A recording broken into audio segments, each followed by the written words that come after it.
Nature is simply that which is. Culture is that which we do with that which is. Of course, we also perceive culture as it is, so sometimes we do not, we think we cannot say that everything that we perceive is nature because it's that which is. In some sense, we could say that because that which we perceive is actually the human program perceiving. We are perceiving ourselves perceiving. That is the basis of the human program, the basis of the human brain. We are perceiving that which we are perceiving because of the way that the human program is wired, because of the way that the brain and the nervous system works. So everything that we see is not necessarily nature. It is, of course, in a sense, always also culture, because it is mixed with our own interpretations, with our own programs of interpretations, programs of thinking, all the different ways that we have learned to condition ourselves, and all the different ways that we have learned to think. If we are going to become aware and if we are going to be conscious citizens, then we could also say that every culture is a game. It's a language game. Every culture is a language game. It's a discourse. It's a way of thinking. Every culture is a perspective. Each culture is a way of thinking. So it's a game. It's a language game. And when we live in a culture, usually we are actually playing a game. When we are living our lives within a certain culture, we are also playing a certain game, because we are adhering to the game that is the paradigm of that culture. Now, it is important in this time, in 2022, it's extremely important to be aware of this, because so many games are bad, even lethal and dangerous and toxic. So many cultures in this world has proven that they're not good enough. So this is why we come to the core of the World Education Series, namely to understand what is an appropriate game and what is an inappropriate game. How do we make a culture that is good enough?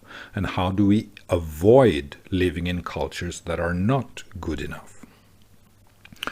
Half of this world consists of countries that are built on language games, or on cultures, or on cultural cartoons, on ideologies, and of course sets of propaganda that are not good enough. And we all know this.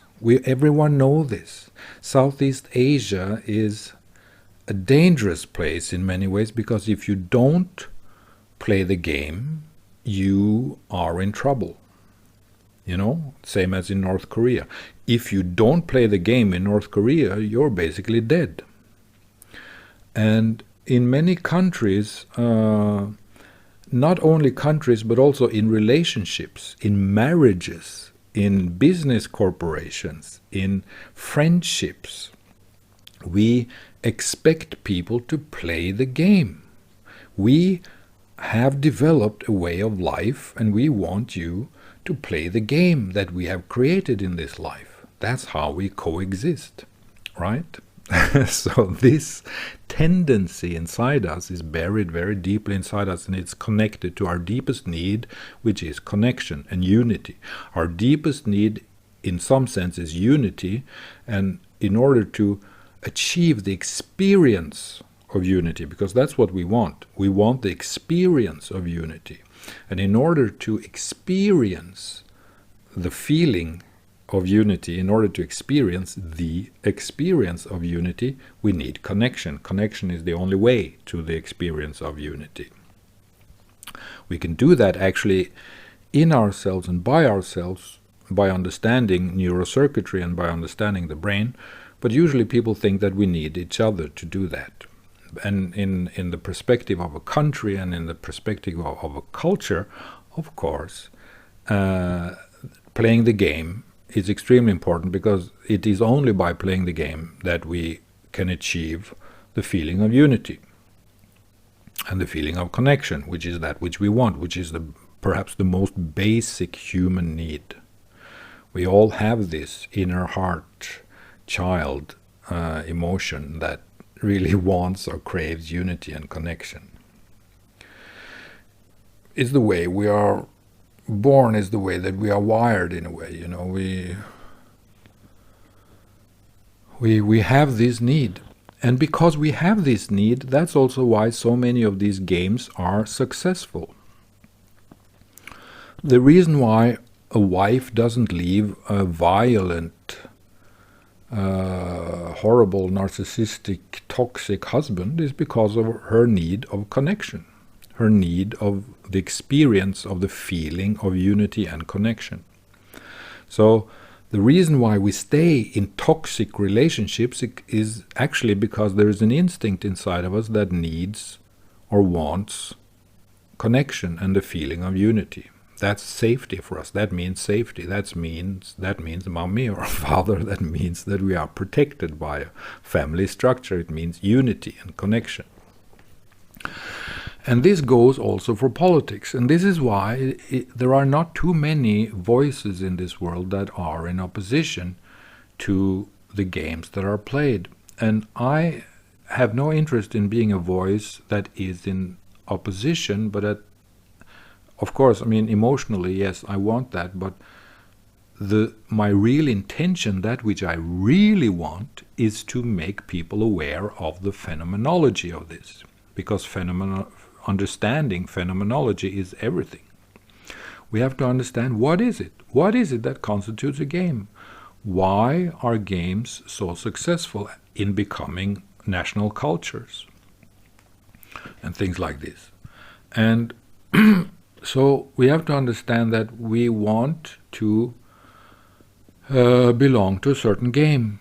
If we cannot find that in the world, then we go to a cave in Himalaya, or we go to the forest, or we buy a boat and live the rest of our lives in the ocean, or we do vipassana meditation, and in that way we clear ourselves from all of that which we actually don't want to belong to.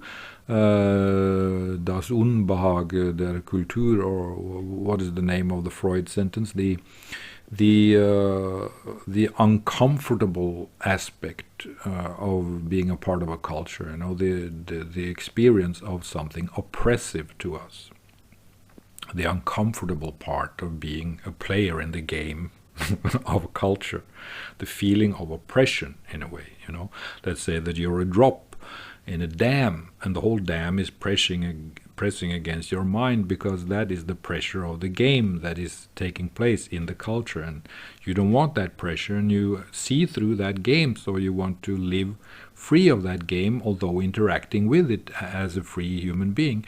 But that's not always possible, and it's not possible when you live in oppressive regimes. And oppressive regimes are a lot, and especially in third world countries, Southeast Asia and some places in Africa, it's really oppressive. And these are the things that we have to become aware of, because we don't want oppression anymore. We want knowledge. And because we want knowledge, we have to accept the world education that we need. And the world education that we need is that we cannot and should not use language games to control each other.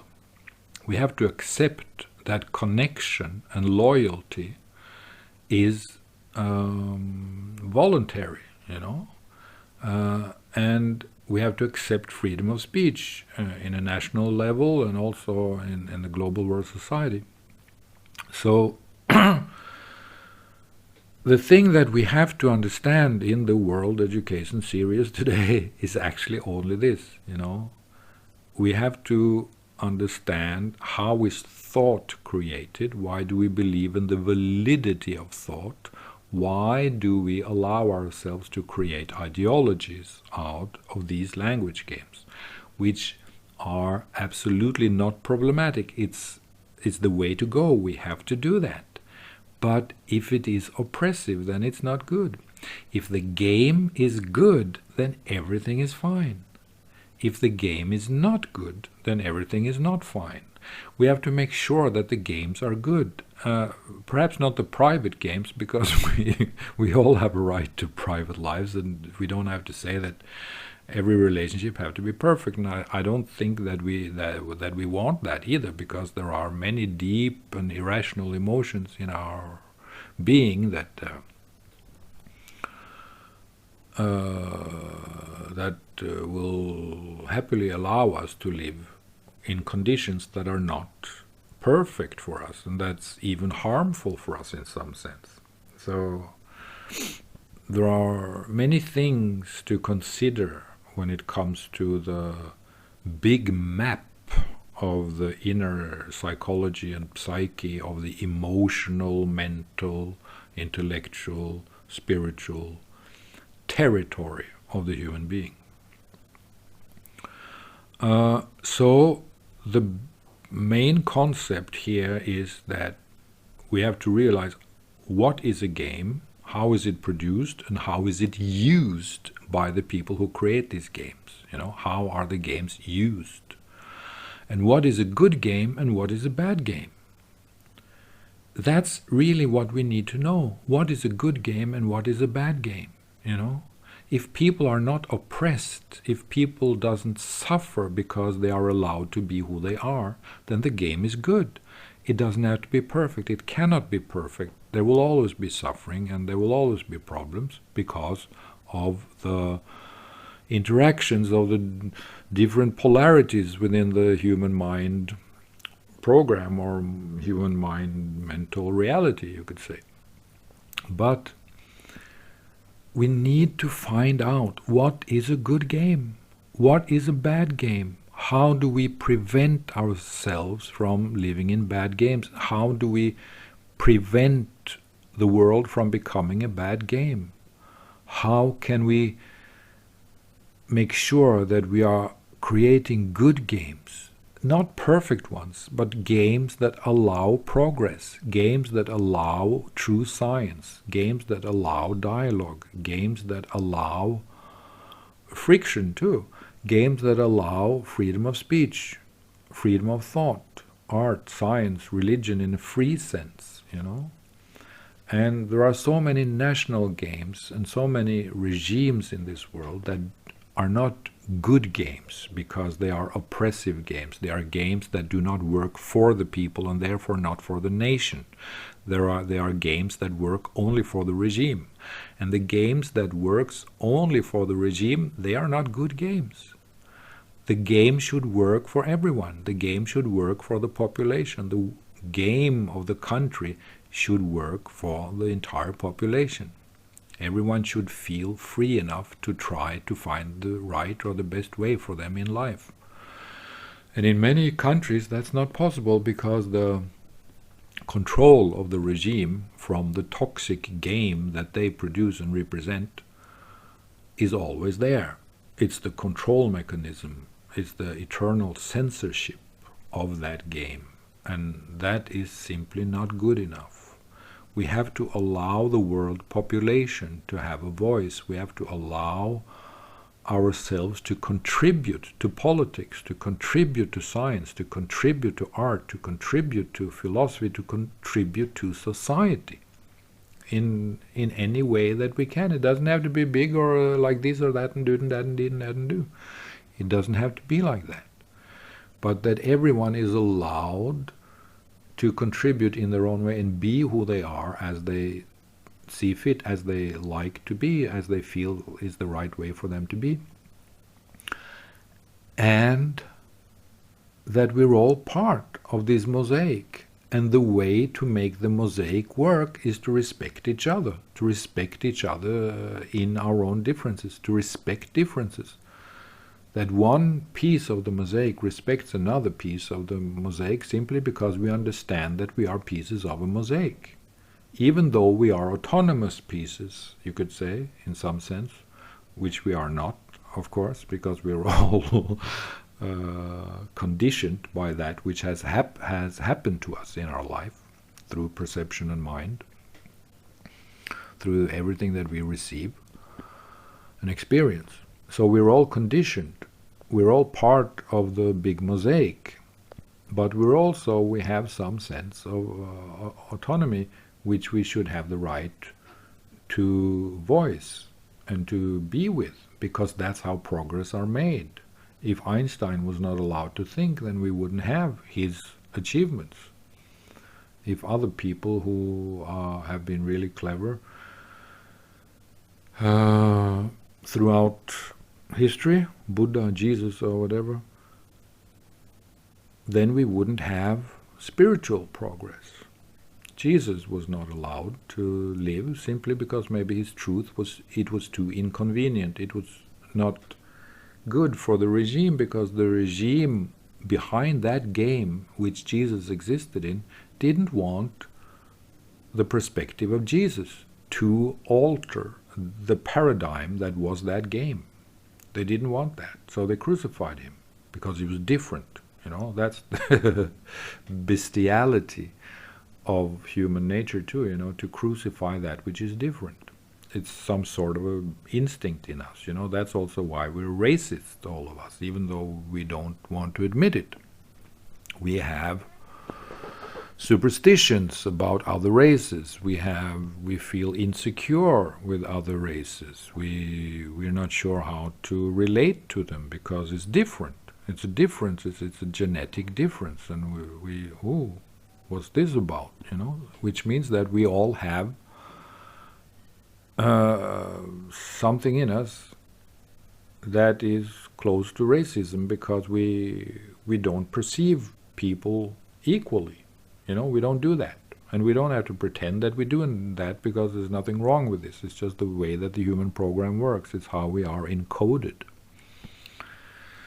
But anyway, the message in this little talk, in this little video, is that we have to understand the games. We have to understand culture, because culture is a game, and now culture is destroying the world.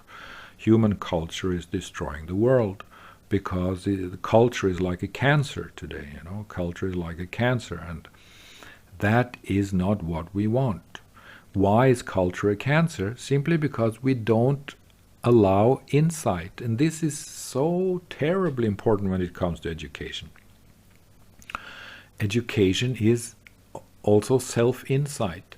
The thing that is completely absurd in our world today is that self-insight, knowledge about the human program, knowledge about ourselves, is not on the public agenda. It's not on the agenda in the media, in politics. To know ourselves, to understand the world and ourselves, is not on the agenda.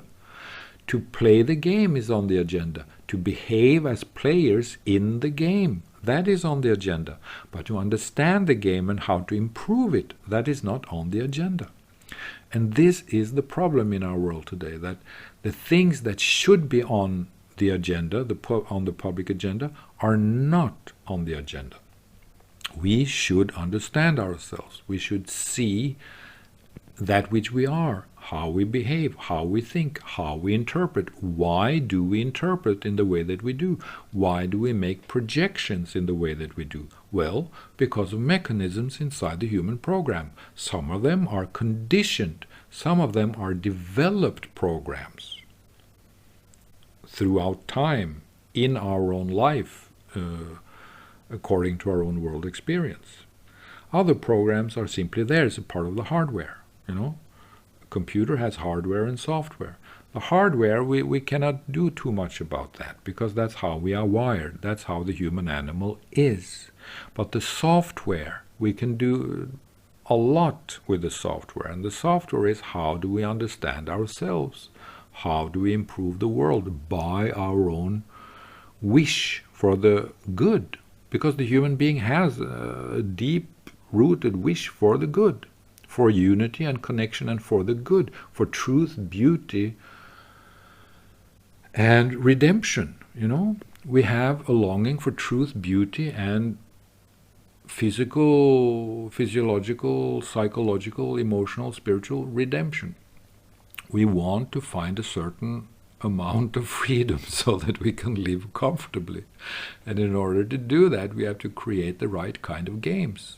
We have to create the right games within society so that we are able to do that.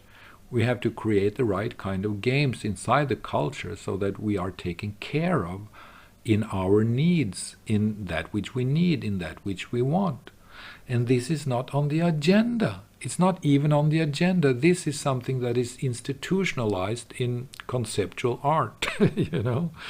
Far away in another galaxy, there's a chapter on how to take care of the inner needs of the human being, you know, or of course in some parts of psychology and therapy, of course there's something about this, but it's not on the public agenda. To be a human being, to understand the human being, to how to create the best world possible is not on the agenda.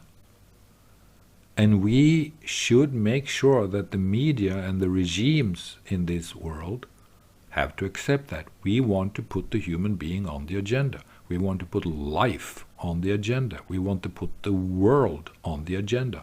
We want to put true understanding on the agenda.